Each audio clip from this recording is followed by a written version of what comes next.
마태복음 11장 25절로 30절 말씀을 통해서 쉼을 얻으십시오라는 제목으로 하나님 말씀 증거하겠습니다. 살아서 누린 천국, 죽어서 영원히 사는 천국, 마태복음 강의 62번째 시간입니다. 예수 믿는 사람이라고 말할 때는 그것은 성경을 믿는 사람이라고 말합니다. 성경을 믿되 성경을 어떻게 믿냐 하면은 성경을 나의 법으로 믿는 것입니다. 예수님을 믿는 것은 골로새서 1장 13절에 있는 말씀처럼 나라가 바뀌는 것입니다. 우리가 흑암의 권세, 마귀의 권세 아래 살던 우리가 예수님의 그 나라로, 하나님의 사랑의 아들의 나라로 나라가 바뀌어지는 것, 이것이 예수 믿는 것입니다. 나라가 바뀌어졌기 때문에 법이 바뀌어진 것입니다. 그래서 죄와 사망에 살고 있던 우리, 죄와 사망의 법에 있던 우리가 생명의 성령의 법으로 법이 바뀌어졌습니다. 나를 살리시고 또 나에게 성령의 역사함이 있도록 하시는 이런 생명의 성령의 법인 성경이 우리의 법이 된 것입니다. 그래서 예수 믿는 사람은 성경이 나의 법입니다. 이렇게 믿는 것이 예수 믿는 것입니다. 또 예수 믿는 사람은 이 성경 말씀만이 진리의 말씀입니다. 이렇게 믿는 것, 이것이 예수 믿는 것입니다. 그래서 성경 말씀만이 진리라는 것은 항상 옳다 하는 것입니다. 성경 말씀도 옳고 다른 것도 옳은 게 아니라 서로 상반되는 내용인데 너도 옳고 여기도 옳다, 이게 아니라 오직 성경 말씀만이 옳고 성경 말씀에 반대되는 모든 것들은 다 틀린 것이다, 이렇게 믿고 사는 것, 이것이 바로 예수 믿는 것입니다. 예수 믿는다는 것은 하나님의 말씀인 이 성경이 하나님의 말씀이다, 이걸 믿는 것입니다. 우리가 하나님이 계시할 때는 일반적인 자연을 통해서도 계시할 수 있습니다. 창조주의 위엄과 영광을 보여주긴 하지만 오직 성경을 통해서 하나님의 분명한 뜻과 모습을 우리에게 가르쳐 주십니다. 그래서 성경 말씀만이 하나님을 알 수 있는 길이다 하는 것을 믿는 것입니다. 그렇기 때문에 성경 말씀이 곧 하나님이다, 성경에는 이렇게 기록되어 있습니다, 이렇게 믿는 것입니다. 그러기에 그리스도인들이라고 하면 성경을 알아야 하고 성경을 들어야 하고 성경을 읽어야 하고 또 그 성경 말씀대로 순종하며 살아야 합니다.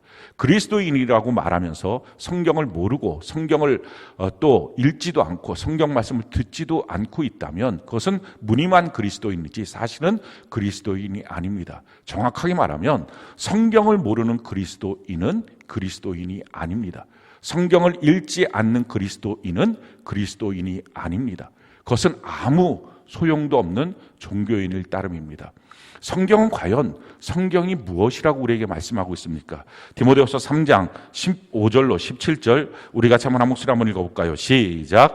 또 어려서부터 성경을 알았나니 성경은 능히 너로 하여금 그리스도 예수 안에 있는 믿음으로 말미암아 구원에 이르는 지혜가 있게 하느니라. 모든 성경은 하나님의 감동으로 된 것으로 교훈과 책망과 바르게 함과 의로 교육하기에 유익하니 이는 하나님의 사람으로 온전하게 하며 모든 선한 일을 행할 능력을 갖추게 하려 함이라. 16절에 보니까 모든 성경은 하나님의 감동으로 된 것이다. 이 감동이란 말은 하나님의 영으로 된 것이다, 하나님의 숨결로 된 것이다 라는 것입니다. 성경 전체의 기록의 연대를 보면 약 1500년 정도가 됩니다. 제일 처음에 쓰여졌던 성경과 맨 마지막에 쓰여졌던 성경의 이 시간적 연대가 1500년 되죠. 그러니까 지금 이 시대에 만약에 성경을 쓰고 있다면 처음 성경을 썼던 사람은 삼국시대 사람입니다. 신라, 백제, 고구려 이런 사람이죠. 그런데 쓴 사람도 약 40명 이상이 되고 쓰었던 사람들의 직업도 다 다르고 삶의 연대도 다르고 상황도 다릅니다. 전혀 같을 수가 없는 거죠. 그런데 이들이 오직 한 분, 예수 그리스도 한 분만을 주제로 해서 쓰고 있다는 것입니다. 예수 그리스도 한 분만을 위해서 모든 것이 짝이 맞도록 쓰여져 있다는 것입니다. 사람이 쓴 게 아니라, 그러니까 성경을 어떤 사람이 생각해서 각각의 사람이 쓴 것을 묶어놓은 게 아니라 하나님의 감동으로, 하나님의 영으로 이루어진 것이다 하는 것입니다. 그래서 성경 말씀은 한마디 한마디가 다 하나님의 영으로 이루어진 것입니다.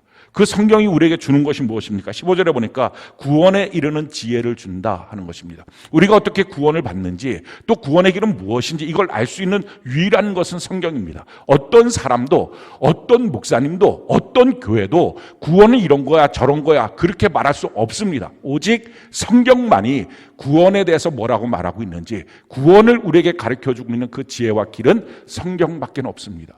그리고 그 구원받은 성도들이 어떻게 온전하여지며 또 그렇게 살 수 있는 능력을 주는 것도 성경입니다. 그렇기 때문에 예수 믿는 사람이라고 하면 반드시 성경을 읽어야 하고요. 성경을 읽지 않는다는 것은 이미 예수 믿는 일을 포기한 사람입니다. 예수님과 무관한 사람입니다. 하나님의 말씀 앞에 경외함으로 쓰고 그 말씀을 날마다 읽고 그 말씀을 또 우리가 매일 하는 것처럼 매일 성경 통독 큐티 밴드에 올리고 그래서 그걸 하루에도 수십 번 이렇게 보면서 다시 또 묵상하고 오늘 이 말씀이었지 하고 묵상하고 또 뿐만 아니라 그것을 나누고 그것을 지키고 사는 삶. 어떻게 하나님의 말씀을 지킬 수 있습니까? 내 마음과 내 입술에 있으면 그 말씀을 지킬 수 있다는 것입니다. 그렇게 하나님의 말씀을 지키는 것입니다. 그리고 저녁이 되면 그 말씀대로 내가 살았는지 믿음으로 사는 일기를 쓰면서 점검하고 또 우리가 한 가족이기 때문에 다른 사람들의 근황을 그 일기를 통해서 살펴보면서 우리의 신앙이 성장하도록 하는 것, 이것이 그리스도인입니다. 그렇게 성경 말씀 전체에 대해서 우리가 1년이면 자기가 하루에 10장씩 성경을 날마다 읽는다 그러면 3독을 하고요. 3장씩 성경을 읽는다고 하면 1독을 합니다. 그러니까 만약에 자기가 예수를 믿은 연조가 한 3년 정도 됐다. 그렇다면 3독 이상 하고요. 3독 이상이 되면 성경 말씀이 뭐라고 하는지를 대충은 압니다. 10독이 되면 좀 더 자세하게 성경 말씀을 알게 되고요. 그러니 하나님의 말씀을 모르면서 내가 그리스도인입니다. 이건 거짓말입니다. 그리스도인은 될 수가 없습니다. 마찬가지로 내가 그리스도인이 아닌데 내가 하나님께 간구하는 모든 것들을 하나님께 받을 수 있다? 절대로 그럴 수 없습니다. 성경은 하나님의 말씀을 제쳐놓고 하는 기도는 쓰레기와 같다, 가증하다 이렇게까지 표현하고 있습니다. 하나님의 말씀에 사는 사람, 성경대로 사는 사람, 이것이 바로 그리스도인입니다. 성경 말씀 전체가 너무 중요한 말씀이죠. 다 하나님의 소중한 말씀입니다. 우리를 향한 말씀입니다. 근데 그 중에서 특별히 우리를 향하여 가장 긴급하고 가장 중요하게 주시는 말씀을 뽑으라고 하면 2가지 말씀을 뽑을 수 있습니다. 우리가 이것을 흔히들 지상명령이라고 부르는 말씀과 위대한 계명이라고 부르는 말씀입니다. 지상명령이 무엇입니까? 성경이 우리에게 이렇게 말씀하죠. 마태복음 28장 16절로 20절 우리 같이 한번 한목소리 한번 읽어볼까요? 시작. 11 제자가 갈릴리에 가서 예수께서 지시하신 산에 이르러 예수를 배웠고 경배하나 아직도 의심하는 사람들이 있더라. 예수께서 나와 말씀하여 이르시되 하늘과 땅의 모든 권세를 내게 주셨으니 그러므로 너희는 가서 모든 민족을 제자로 삼아 아버지와 아들과 성령의 이름으로 침례를 베풀고 내가 너희에게 분부한 모든 것을 가르쳐 지키게 하라. 볼지어다 내가 세상 끝날까지 너희와 항상 함께 있으리라 하시니라. 자, 이것은 예수님이 이 땅에 오신 이유와 목적을 나는 전도하기 위하여 왔다라고 말씀하신 예수님이 이제 십자가에 못 박혀 죽으시고 부활하시고 난 다음에 승천하시면서 그 전도에 대한 특권을 성도들에게, 예수님의 모든 제자들에게 위임하는, 그래서 지상 위임 명령이라고 하는 것이 이 짧게 말하면 지상 명령인데 지금 그 말씀을 하는 것입니다. 그 전도하라는 말씀, 천국 복음을 증거하라고 하는 말씀을 주시는 거죠. 근데 이 말씀을 보면 특징이 3가지 특징을 우리가 찾을 수 있습니다. 17절에 보니까 예수를 배웠고 경배하는 아직도 의심하는 사람들이 있더라. 자, 지금 예수님의 말씀을 듣고 있는 사람들 중에 아직도 의심하는 사람들도 있었습니다. 지금 그들은 그들의 신앙조차 흔들리고 있었습니다. 신앙생활 잘 못하고 갈등도 많았습니다. 근데 그들에게 우리의 관점에서 보면 그렇게 자기 신앙생활 잘 못하고 있는 사람이라면 전도하라라고 말하기 전에 먼저 그 신앙을 견고하게 붙잡아주고 흔들리지 않게 만들어주고 잘 설명하고 설득하고 전도하라라고 그렇게 동의되도록 말씀하실 것 같은데 예수님이 그런 일들을 다 생략하십니다. 그냥 의심하는 사람들도 있었지만 그들 전체에게 너희는 가서 모든 족속으로 제자를 삼아 아버지 아들과 성령의 이름으로 침례를 베풀고 그리고 내가 너희에게 분부한 모든 것을 가르쳐 지키게 하라라고 말씀하십니다. 이 말씀의 의미는 무엇입니까? 지금 명령하신 분이 우리가 주인, 주님이라고 부르는 것입니다. 그분이 주인이시고 그분이 명령하시고 있다면 그 명령은 내 동의를 요구하지 않는다는 것입니다. 내게 순종을 요구하는 것입니다. 우리는 흔히들 전도에 대해서 내 마음이, 내 형편이, 내 상황이 이러면서 내 동의를 자꾸 구하라고 말합니다. 우리가 예수 믿은 것이 무엇입니까? 예수님 나의 주인이십니다. 이것을 마음으로 믿고 입술로 시인해서 고백해서 예수를 믿기 시작한 것입니다. 그렇게 해서 정말 예수님이 나의 주인이시라면 주인의 명령 앞에 내 동의는 소용없습니다. 주님이 내게 요구하시는 것은 순종하는 것입니다. 자, 두 번째, 이 말씀을 통해서 우리가 깨닫게 되는 것, 그것은 바로 이것입니다. 19절에 보니까 그러므로 너희는 가서 모든 민족을 제자로 삼아라는 것입니다. 우리가 전도할 때 그냥 단순하게 천국 복음을 증거하고 예수 믿으세요, 천국 갑시다 이렇게만 증거하는 게 아니라 우리의 삶이 그들이 본받을 수 있는, 그들이 제자가 되고 싶은 삶으로 빛처럼 소금처럼 증인으로 파수꾼으로 사는 삶으로 전도해야 된다는 것입니다. 나의 입술의 복음과 나의 삶의 모습이 일치될 때 온전한 전도자의 모습이 될 수 있다 하는 것입니다. 자, 그리고 세 번째, 지금 우리가 이 본문을 통해서 깨닫게 되는 것은 무엇입니까? 아버지, 아들과 성령의 이름으로 침례를 베풀고 내가 너희에게 분부한 모든 것을 가르쳐 지키게 하라. 지금 침례를 베풀어서 거듭나게 하고 그리고 가르쳐 지켜야 된다. 그래서 자라나게 해야 된다. 이 말씀과 함께 또 한 가지, 침례를 베풀고 가르쳐 지키게 하는 주체가 무엇입니까? 그게 교회입니다. 그러니까 여기서 우리가 깨닫게 되는 것은 전도의 주체는 우리 각자 개인이 아니라 교회라는 것입니다. 많은 신앙인들이 착각하는 것은 예수님이 나의 주인이심을 고백하고 신앙을 시작했다고 말하면서 그것이 정말이라면 나의 주도권을 예수님께 넘겨야 되는데 신앙생활의 중요한 부분들에 대해서 다 자기가 여전히 주도권을 가지려고 합니다. 예배에 대해서도 하나님이 말씀하시는 대로 그대로 예배를 드려야 되는데 내가 알아서 드릴게요. 내가 드리고 싶을 때 드릴게요. 전도에 대해서도 내가 알아서 전도할게요. 주님은 교회에게 그것을 위임하시고 교회를 통하여 우리에게 명령하시고 그 교회를 통하여서 우리의 신앙생활이 진행될 수 있도록 예배드리고 전도할 수 있도록 요구하고 계시는데 우리는 여전히 내가 주인 되려고 합니다. 속히 주도권을 바꿔야 구원입니다. 오늘 많은 사람들이 거듭나지 않았기 때문에 또는 거듭났어도 주도권을 예수님께 바꾼다는 사실에 대해서 인지하지 못하기 때문에 자기중심적으로 개인주의적으로 신앙생활합니다. 내가 알아서 내 마음이 되면 내 형편이 따라오면 그럼 예배드리고 그럼 전도하고 그럼 봉사하고 그게 아니라 주도권은 내게 있는 게 아니라 주님께 있고 주님의 위임을 받은 교회에게 있다 하는 것입니다. 지금 우리 교회는 10명씩 잃은 양을 찾자라고 말합니다. 올해 말까지 그렇게 잃은 양을 우리가 다 회복하자라고 말합니다. 아마 이 말에 대해서 부담스럽기도 하고 왜 그렇게 하느냐라고 말할 수 있는 분들도 있을 것입니다. 근데 중요한 것은 100명을 명령하셨다면 어떡할까요? 1000명을 명령하셨다면 어떡할까요? 아니 10,000명을 명령하셨다면 어떡할까요? 올해 안에 그렇게 하라라고 하는 명령을 하셨다면 우리가 다 아멘 하지 않겠습니까? 왜?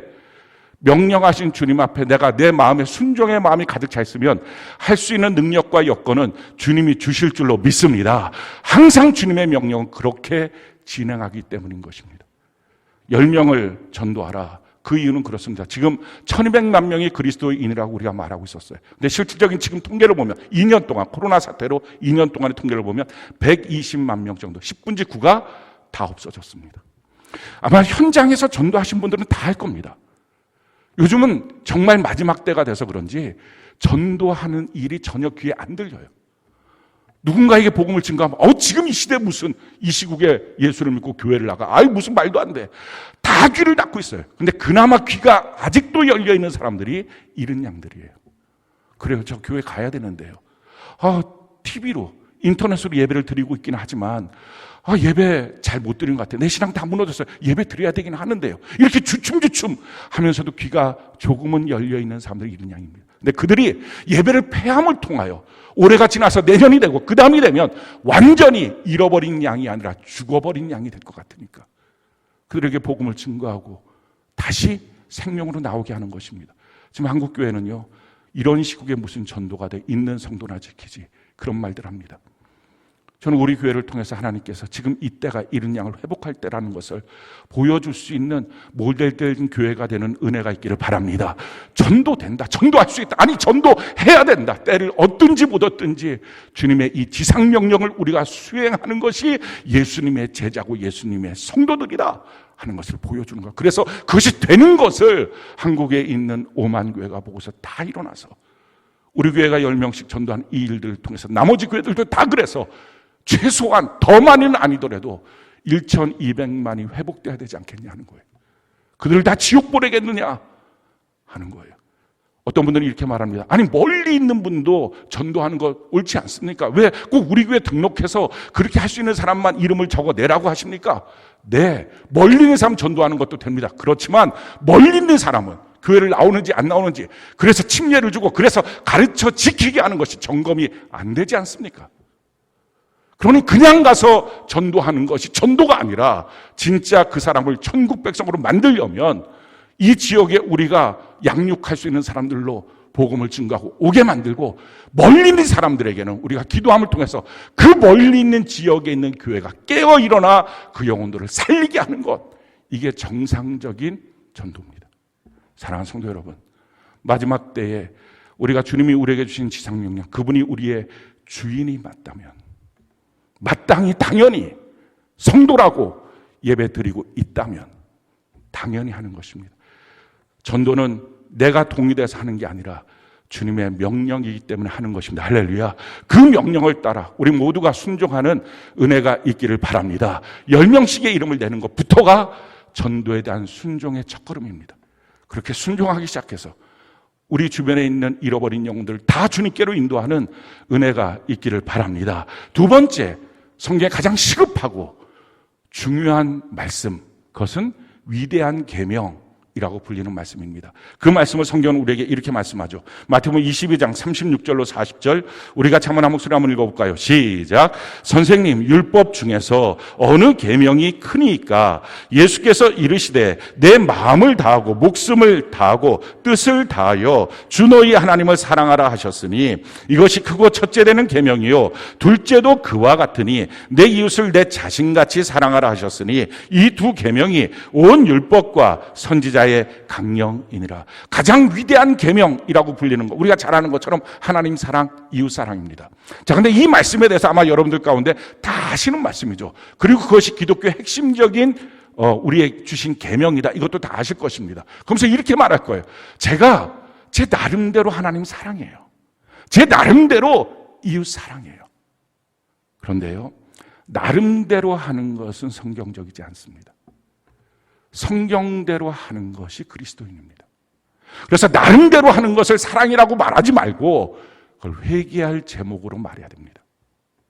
성경이 우리에게 하나님 사랑에 대한 조건을 뭐라고 말하고 있습니까? 이렇게 말하고 있죠. 내 마음을 다하여. 하나님 사랑하는 마음에서 나누어져서 무엇인가를 하는 게 아니라 이렇게 나누어지는 것을 의심이라고 말합니다. 두 마음을 품는 것 의심. 그리고 의심하는 자는 하나님께 무엇인가를 얻을까 생각하지도 말라. 야고보서 이렇게 말씀하시죠. 그러니까 내 마음을 다 하는 것입니다. 사랑하는 성도 여러분, 하나님 사랑하는 것 이 한 부분, 또 세상에서 뭔가 하는 것 이 한 부분으로 마음이 나누어져 있는 게 아니라 내 마음을 다 해서 하나님 사랑하는 것입니다. 내 마음을 다해서 하나님 사랑한다면 그 뒤로 나의 생각도, 나의 말도, 나의 행위도, 나의 길도, 나의 계획도 그 마음을 따라서 하나님 사랑하는 길로만 갈 것입니다. 이게 하나님 사랑하는 거예요. 목숨 다해서 생명 걸고 예수 믿는 것입니다. 그리고 뜻을 다해요. 나의 모든 것을 다해서 하나님을 사랑하는 것. 오늘 그렇게 성경대로 하나님을 사랑하도록 하나님 내게 힘을 주시고 성경 그대로 내가 믿고 가겠습니다. 우리 결단하고, 그렇게 하지 못했던 것들에 대해서 내 나름대로 이렇게 말하지 마. 그건 신앙이 아니잖아요. 그건 예수 믿는 것이 아니잖아요. 내 나름대로 할 것 같으면 나를 믿는 거지. 성경을 믿는 사람 그리스도인인데 우리가 성경대로 살아가는, 주님이 인정하시는 그리스도인으로 살아가는 은혜가 넘치길 바랍니다. 두 번째는요, 이웃사랑이에요. 근데 이웃사랑도 내가 할 수 있는 만큼 하고 있어요. 그게 아니고요. 성경이 우리에게 뭐라고 말합니까? 내 이웃을 내 자신같이 사랑하라 라는 것. 조건이 있어요. 내 이웃을 사랑하려면 내가 나를 사랑하는 것처럼 이웃 사랑해야 된다 하는 것입니다. 이 말씀은 내가 나를 사랑하지 못하면 이웃 사랑은 실패합니다. 우리가 흔히들 우리 자녀 사랑한다고 하고 또 우리 주변에 있는 사람들을 사랑한다고 하면서도 나는 사랑이라고 말하는데 왜 그들은 고통스럽게 여길까? 왜 사랑이 자꾸 어긋나고 삐뚤어지고 실패할까? 이유는 내가 나를 사랑하는 것을 못하기 때문에 그렇습니다. 열등감이 있거나 상처가 있거나 낮은 자존감이 있거나 그래서 자존심만 높거나 이렇게 하면 자기를 사랑하지 못하니까 이웃 사랑이 안 됩니다. 그러니까 예수님이 우리에게 주신 위대한 계명 이걸 풀어놓고 보면 하나님 사랑, 나 사랑, 이웃 사랑 이렇게 말할 수 있습니다. 그럼 구체적으로 하나님 사랑, 나 사랑, 이웃 사랑 이걸 어떻게 사랑할 것이냐 하는 것을 가르쳐 주신 것이 우리가 잘 아는 십계명입니다. 그 십계명의 말씀을 우리 같이 한번 읽어볼까요? 출애굽기 20장 3절로 17절, 3절로 17절 우리 같이 한번 목소리 한번 읽어봅시다. 시작. 너는 나 외에는 다른 신들을 내게 두지 말라. 너를 위하여 새긴 우상을 만들지 말고 또 위로 하늘에 있는 것이나 아래로 땅에 있는 것이나 땅 아래 물속에 있는 것에 어떤 형상도 만들지 말며 그것들에게 절하지 말며 그것들을 섬기지 말라. 나 내 하나님 여호와는 질투하는 하나님인즉 나를 미워하는 자의 죄를 갚되 아버지로부터 아들에게로 3, 4대까지 이르게 하거니와 나를 사랑하고 내 계명을 지키는 자에게는 1000대까지 은혜를 베푸느니라. 너는 내 하나님 여호와의 이름을 망령되게 부르지 말라.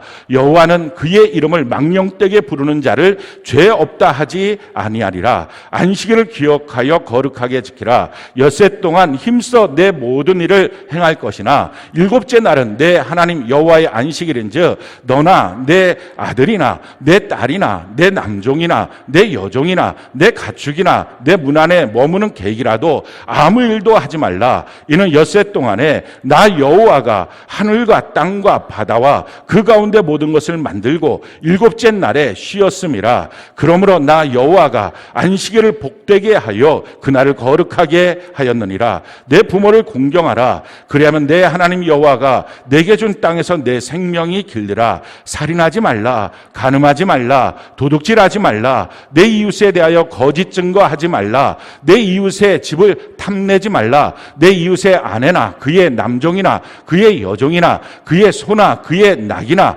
무릇 내 이웃의 소유를 탐내지 말라. 자, 이 10가지 계명이죠. 이 10가지 계명 중에 첫 번째 중에 세 번째까지의 계명이 하나님을 사랑하는 방법에 대한 내용입니다.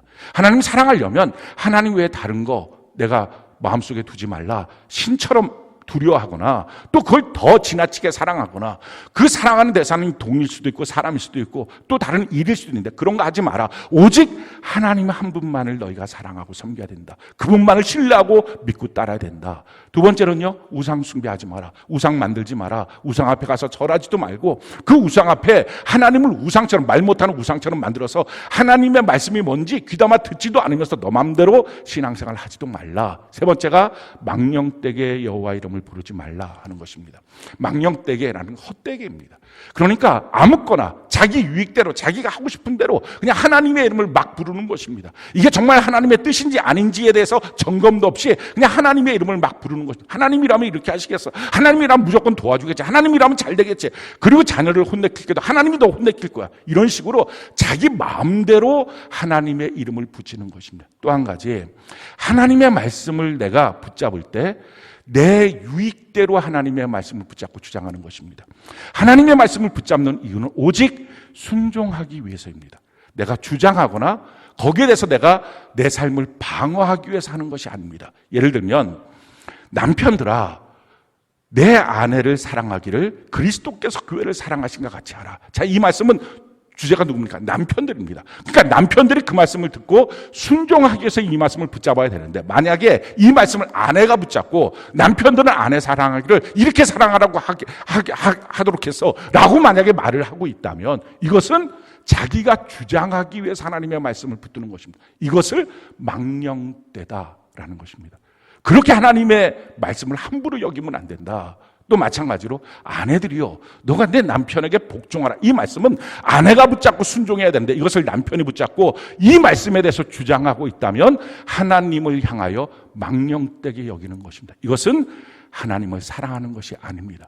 부모들아, 내 자녀를 노엽게 하지 말라. 이건 부모가 붙잡아야 되죠. 이것을 자녀가 붙잡고 주장한다면 하나님을 사랑하는 것이 아니고 하나님을 함부로 여기는 것입니다. 마찬가지로 자녀들아, 내 부모를 공경하라. 이것은 자녀들이 붙잡고 있어야 되는 말씀을 부모가 자녀들을 가르친다는 명목으로 이 말씀을 주장하고 있다면 이 말씀은 하나님 앞에서 내가 하나님을 사랑하는 것이 아니고 하나님을 만홀히 여기고 함부로 여기는 것입니다. 그것은 죄다라고 성경은 말하고 있습니다.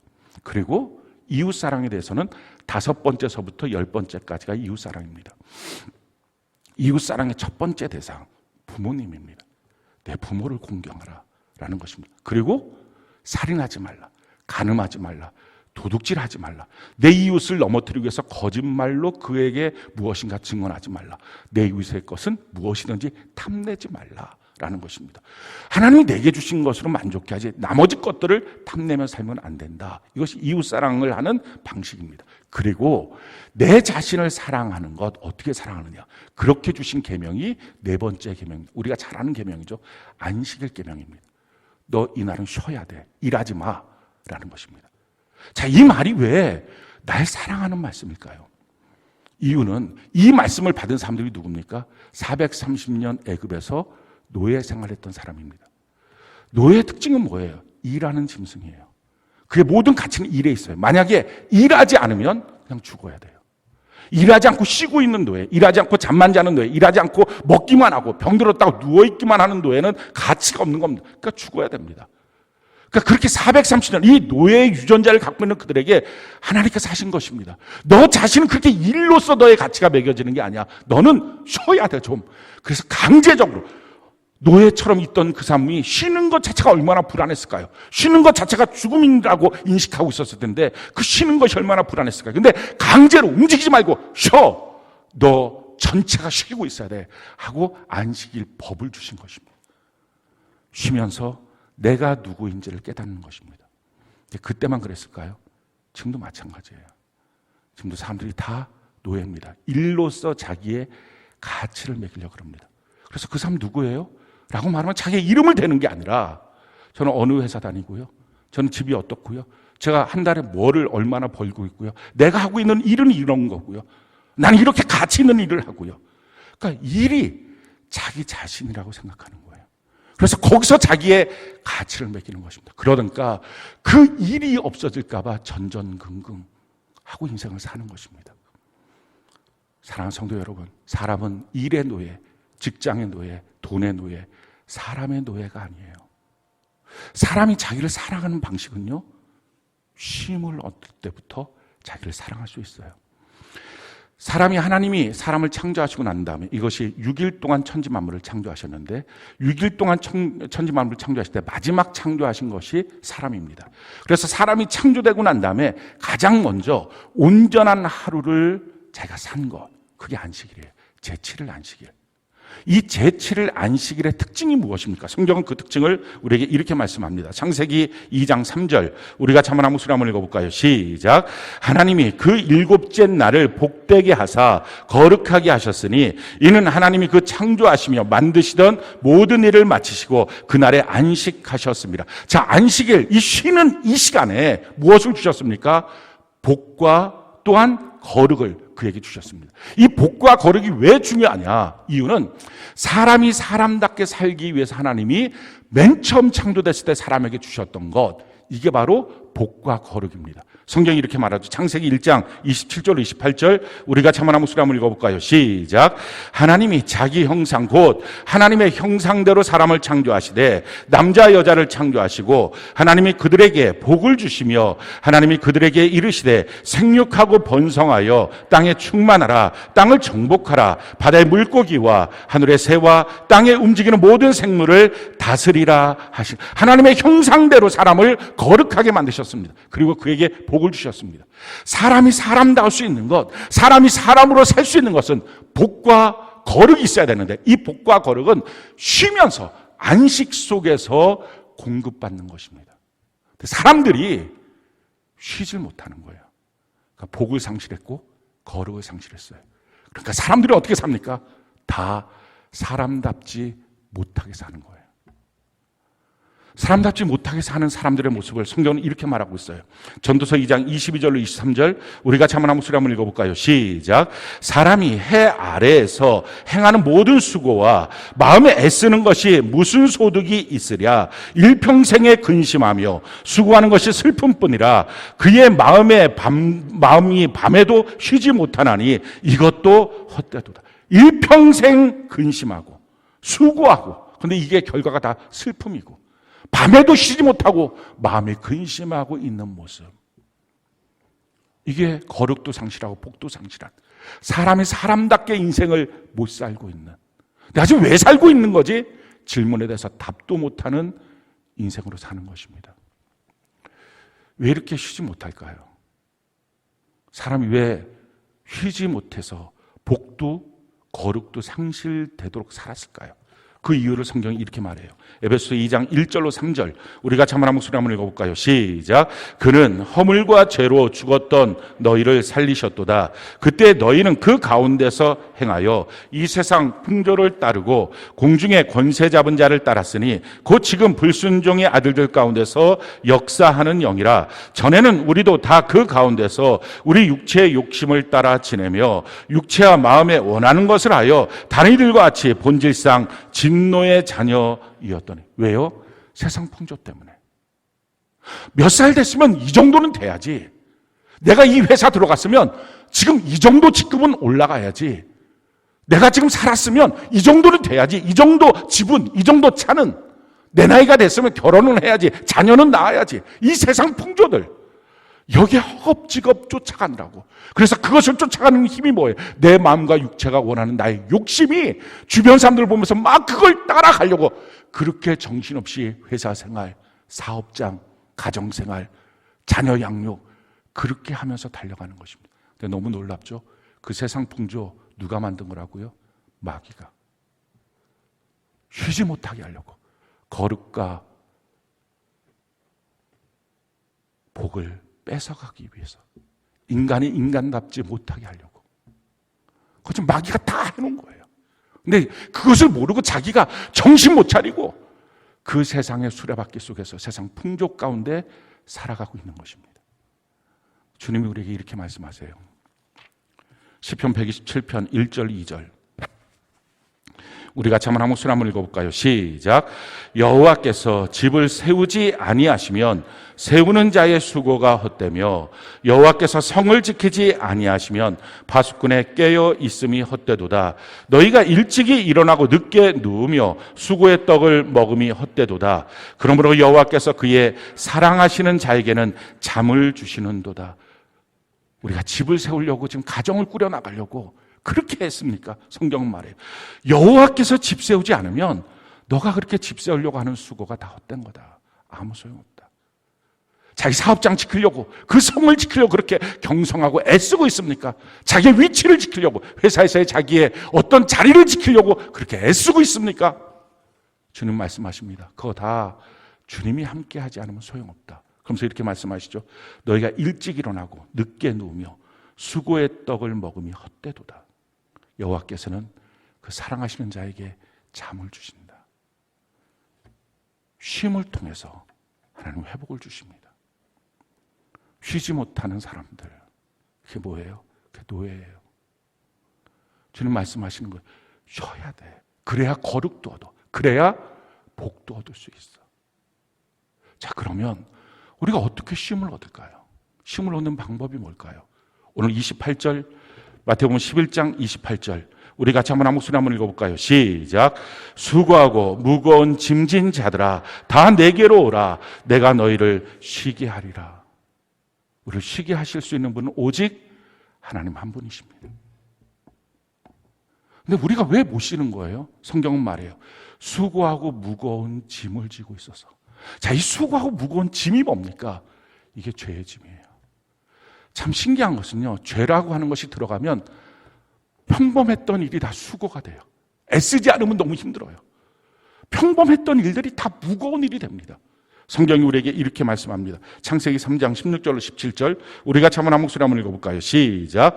또 여자에게 이르시되 내가 내게 임신하는 고통을 크게 더하리니 내가 수고하고 자식을 낳을 것이며 너는 남편을 원하고 남편은 너를 다스릴 것이니라 하시고 아담에게 이르시되 내가 내 아내의 말을 듣고 내가 내게 먹지 말라 한 나무의 열매를 먹었은즉 땅은 너로 말미암아 저주를 받고 너는 내 평생에 수고하여야 그 소산을 먹으리라. 자, 아이를 낳는 일은 하나님이 창조할 때부터 여인에게 주신 하나님의 뜻입니다. 그런데 그 아이를 낳는 일이 고통스럽지 않았던 것 같아요. 원래 하나님이 그 여인에게 자궁을 만든 것은 아이를 낳으라 하는 하나님의 뜻이었죠. 근데 고통스럽지 않았는데 죄가 들어가니까, 선악과를 먹은 죄가 들어가니까 고통이 더하여가 된 거예요. 그게 무거운 짐이 된 거예요. 그게 수고가 된 거예요. 마찬가지로 일하는 것, 원래 하나님이 사람에게 주신 것, 일하는 것이 수고하는 것이 아니었어요. 그래서 너가 에덴 동산에서 기쁘게 경작해라, 이 땅을 다스려라, 경영하라 라고 명령하셨어요. 근데 죄가 들어가니까 너가 수고해야 먹는다. 수고가 된 거예요. 우리가 살면서 수고하고 무거운 짐이 된 이유, 왜 직장이 그럴까요? 여러분들 직장 처음에 들어갈 때 너무 기뻤잖아요. 근데 왜 어느 순간부터 수고하고 무거운 짐이 됐나요? 가정에서 결혼할 때 처음 기뻤잖아요. 왜? 근데 그 가정생활이 수고하고 무거운 짐이 되고 자녀를 낳기 위해서 그렇게 기도하다가 자녀 낳고 난 다음에 왜 수고하고 무거운 짐이 됐나요? 죄가 들어가서 그래요. 죄는 평범한 일상을 무겁게 합니다. 그러니 죄만 벗겨지면 너무 가벼워져요. 너무 자유로워져요. 너무 행복해져요. 그래서 이 죄가 벗겨지는 거예요. 우리의 죄를 벗겨주실 수 있는 분 세상 어디에도 없어요. 하나님 한 분이에요. 사랑하는 성도 여러분, 우리가 교회를 나올 때, 주일날쯤 예배를 나올 때 이 예배도 가서 예배 드려야지, 예배 안 드리면 뭐 어떻게, 내가 그리스도인인데 예배 드려야지 하는 종교적인 열심으로 예배를 나왔다면 이 종교도 여러분들의 또 다른 짐이에요. 그런데 이 시간에 하나님 만나기 위해서, 하나님 내 인생의 짐을 다 벗습니다. 이렇게 만나기 위해서. 누가복음 15장에 보면 탕자가 아버지를 만나러 갑니다. 자기의 신세를 자각하고 아버지께 가서 이렇게 고백을 해요. 내가 하늘과 아버지께 큰 죄를 범하여서 이제는 아버지 아들이라고 칭함받았었고 나는 아버지의 종입니다. 지금 이 말이 무슨 말이에요? 저는 아버지께 나올 때 그 어떠한 권리도 요구하지 않겠습니다. 이거예요. 근데 주일날 예배를 나올 때 여러분들 인생에 계획이 있습니까? 예배 드리고 난 다음에 이것저것 하나님 앞에 요구하는 게 있습니까? 내 가정의 문제 이렇게, 내 자녀의 문제 이렇게, 내 삶의 문제 이렇게, 그거 다 내려놔야 돼요. 나는 종입니다. 난 그냥 하나님 만나러 나왔어요. 나의 죄의 짐을 벗겨주실 분 하나님 한 분이에요. 나의 인생의 모든 문제는 나의 죄의 문제입니다. 다른 누구가 가서 회개할 게 아니라 이게 회개잖아요. 내가 하나님 앞에 나의 죄를 짊어지고 하나님께 돌이킵니다. 그렇게 하나님께 나오는 거예요. 그러면 어떻게 하신다고요? 쉼을 주신다라는 거예요. 저는 오늘 이 시간 여러분들이 다 쉼을 얻는 은혜가 있기를 바랍니다. 근데 여기에 멈추지 않고요, 성경은 한 걸음 더 나아가고 있어요. 29절 30절 우리 같이 한번 한 목소리 읽어볼까요? 29절 30절 같이 한 목소리 시작. 나는 마음이 겸손하니, 온유하고 겸손하니 나의 멍에를 메고 내게 배우라. 그리하면 너희 마음이 쉼을 얻으리니 이는 내 멍에는 쉽고 내 짐은 가벼움이라 하시니라. 자, 배우라 라고 말씀합니다. 아마 이 말을 들었을 때 스트레스를 받는 분이 있을지 몰라. 뭘 또, 아니 세상에서도 맨날 배우라는 것 때문에 스트레스인데 교회까지 나와서 또 배우라고요? 이런 말 하실 분들 혹시 있을지 몰라요. 아마 여러분들이 예배 가운데 하나님을 만나셨던 분들은 다 동일한 경험을 하셨을 거예요.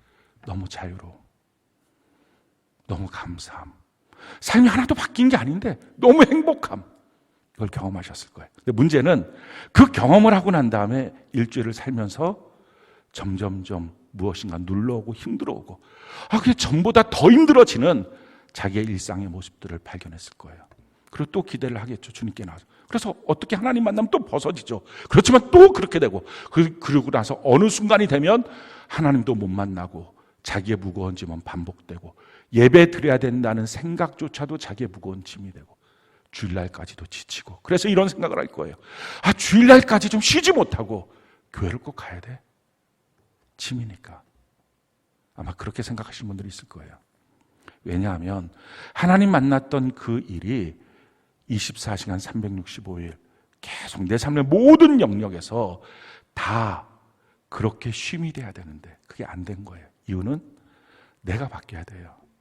내가 주님 안에서 변화를 받아야 그 모든 하나님을 만났을 때 주셨던 짐이 벗겨지는 일들이 계속 지속적으로 내 삶의 모든 영역에서 나타날 수 있어요. 탕자가 돌아왔어요. 돌아왔을 때 아버지를 만났을 때 너무 행복하고 짐이 다 벗겨진 것 같았겠죠. 근데 만약에 그 탕자가 아버지 집에서 사는 방식을 모른다면 여전히 또다시 얼마 지나면 힘들었을 거예요. 그러니까 아버지 집에서 사는 방식을 배워야 합니다. 성경이 우리에게 이렇게 말하죠. 나는 마음이 온유하고 겸손하니 나의 멍에를 메고 예수님의 멍에를 메고 예수님께 배우라. 그리하면 너희 마음이 쉼을 얻으리니. 마음이 쉬어야 돼요. 휴가 갔다 와서 몸이 잠깐 쉬는 게 아니라 마음부터가 완전히 쉬는 삶. 그것은 내가 바뀌는 거예요. 어떻게 해요? 주님의 멍에를 짊어지고. 그래서 성령 교회를 붙잡고 그 안에서 변화받아야 됩니다. 주님으로부터 떠나 있는 것이, 교회로부터 떠나 있는 것이, 그 어떤 일들로부터 떠나 있는 것이 나를 자유롭게 할 것 같지만 사실은 자유로운 게 아니라 내 마음의 쉼이 상실되는 거예요. 성령 교회 안에서 그 멍에를 짊어지고 그리고 나서 주님께 배우는 것입니다. 온유와 겸손을 배워가는 것입니다. 주님 말씀하십니다. 내 짐은 가볍고 내 멍에는 쉽다. 그 쉬운 것을 우리가 붙잡고 가는 것입니다. 누가 이렇게 주님께 나와서 이 쉼을 얻을 수 있을까요? 성경 그 자격 조건을 이렇게 말하고 있어요. 25절부터 27절까지 우리 같이 한번 한 목소리 한번 읽어볼까요? 시작.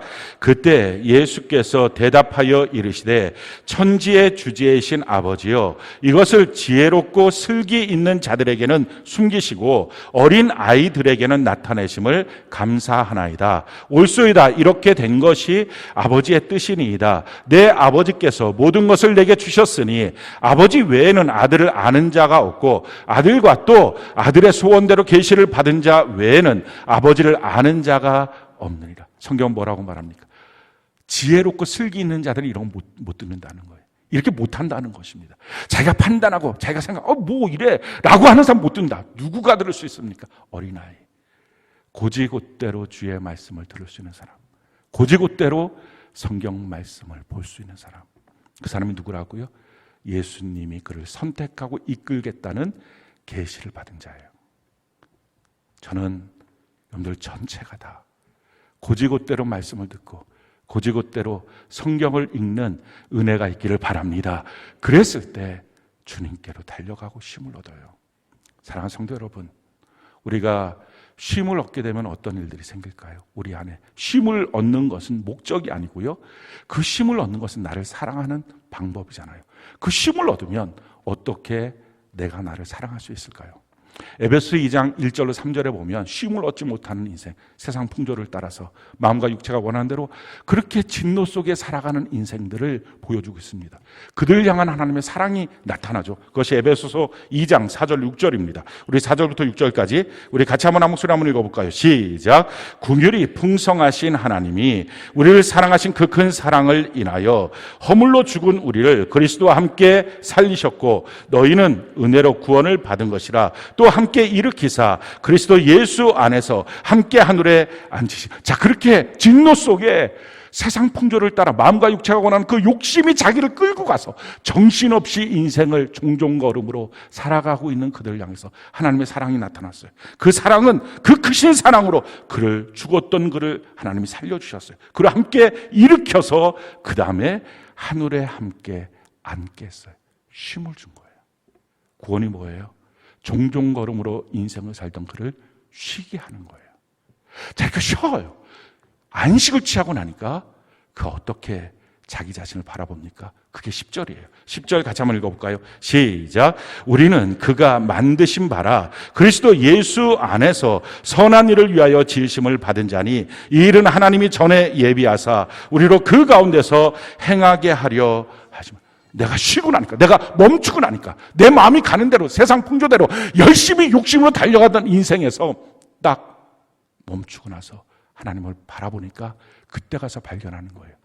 나는 하나님이 만든 존재야. 이 만든 존재라는 말은 작품이야, 이런 뜻이에요. 자기가 자기를 볼 수 있어요. 내가 하나님의 작품이야. 그리고 나를 향한 하나님의 선한 뜻이 있어. 전부터 예비하신 길이고 나로 그 길을 가게 하시는 거야. 하나님은 사람을 1등에서부터 꼴찌까지 일렬로 세워놓으시지 않았어요. 하나님은 각각의 사람을 상품이 아니라, 그래서 꾹꾹 찍어낸 게 아니라 다 다른 하나님의 솜씨가 들어간 작품으로 만드셨어요. 그리고 각자의 인생이 각자의 인생으로, 그래서 순위를 매길 수 없이 하나님의 말씀을 따라서 살 수 있도록 우리를 창조하셨어요. 그걸 보는 거예요. 언제요? 안식할 때. 안식이 뭐죠? 샤밧, 멈춰, 이거예요. 지금 여러분들 일주일 달려왔잖아요. 이제 멈추셔야 돼요. 여러분들 생각도 길도 마음도 뜻도 여러분들 계획도 이제 멈추셔야 돼요. 그게 좋았던 나빴던 이제 멈추세요. 멈추시고 하나님을 바라보세요. 샤밧. 이 샤밧이라고 하는 안식에 대해서 히브리인들은 또 다른 단어를 썼어요. 메노하라고 하는 단어를 썼어요. 그 샤밧, 그게 되면요, 메노하, 아름다운 고요, 충만한 평화, 그게 돼요. 사랑하는 성도 여러분, 한 주간 열심히 수고하셨어요. 무거운 짐을 지고 오셨어요. 주님 말씀하십니다. 수고하고 무거운 짐, 그것이 가정을 지키는 일이든 회사를 지키는 일이든 자기 인생을 지키던 일이든 주님 말씀하십니다. 그런데 그건 세상 풍조대로 가서는 못 지켜. 그건 너가 이렇게 달려가고 있는 열심으로는 못 지켜. 주님 앞에 멈춰서서 주님 바라보고, 그렇게 주님 앞에 멈춰선 그 상태에서 주님이 주시는 그 아름다운 고요를 누려야 돼. 그러면 내가 얼마나 가치 있는지 보일 거야. 다른 사람이 날 판단할 수 없어요. 다른 사람이 나한테 함부로 말할 수 없어요. 다른 사람이 내가 갖고 있는 어떤 지위, 위치, 일, 돈, 이것으로 너는 이런 존재야라고 말할 수 없어요. 아니, 그 말에 동의되지도 않아요. 그 말에 흔들리지도 않아요. 나는 하나님의 작품이야. 이 고백이 돼요. 사랑하는 성도 여러분, 이 거룩한 주일을 주신 이유, 멈춰서서 하나님께 나오라는 거예요. 그리고 죄의 짐을 벗고 하나님을 만나라는 것입니다. 오늘 이 시간 저는 여러분들이 아름다운 고요를 주님과 함께 누리는 은혜가 있기를 바라고, 한 주간 계속 주님의 멍에를 짊어지고 성령과 성경과 교회 안에서 주님을 배워가는 영적 훈련을 하는 은혜가 넘치기를 예수님 이름으로 축원합니다.